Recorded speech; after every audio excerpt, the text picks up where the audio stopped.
আসসালামু আলাইকুম। সোহেল রানা ড্রিমের চ্যানেল থেকে আপনাদের সবাইকে স্বাগতম। আজকে আমি আপনাদেরকে দেখাবো কিভাবে কত সহজে পিৎজা বানায় এবং কতটা পারফেক্ট হয়। পিৎজা যেহেতু একটি বিদেশি খাবার, চিজ ছাড়া পিৎজা অসম্পূর্ণ। বাঙালি খাবার যেমন নুন হলুদ ছাড়া দেখতে খেতে ভালো লাগে না, তেমন চিজ ছাড়া পিৎজাও খেতে ভালো লাগবে না। যারা গ্রামে থাকেন তারা হয়তো ভাবছেন চিজ কোথায় পাবো। আমি গফরগাঁও থেকে বলছি। যারা গফরগাঁও থেকে আমার ভিডিওটি দেখছেন তাদেরকে বলছি, সুপার শপের মতো দোকান গফরগাঁওয়ের মধ্যবাজারে আছে, নাম স্বপ্ন। সেখানে রান্নাবান্না খাওয়ার সব ধরনের জিনিস পাবেন। আমি আজকে কিভাবে পিৎজাটা বানাইতেছি স্টেপ বাই স্টেপ সম্পূর্ণ ভিডিও ফলো করলে ইনশাল্লাহ আপনাদের পিৎজাটাও ভালো হবে। আশা করছি বোঝাতে পারছি।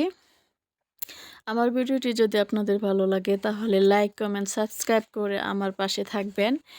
চিজ বানানোর জন্য একটি বোল নিলাম, 3 কাপ ময়দা, হাফ চামচ চিনি, অল্প পরিমাণ লবণ, হাফ চামচ ইস্ট, 2 চামচ চিনি, পরিমাণ করে লবণ।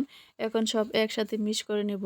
এখন কুসুম গরম দুধ অল্প অল্প দিয়ে নরম একটি ডো বানিয়ে 10 মিনিট রেস্টে রেখে দেব। পরিমাণ করে ডো নিয়ে মোটা করে একটা রুটি বেলে রুটির চারদিক এভাবে বলে নিলাম।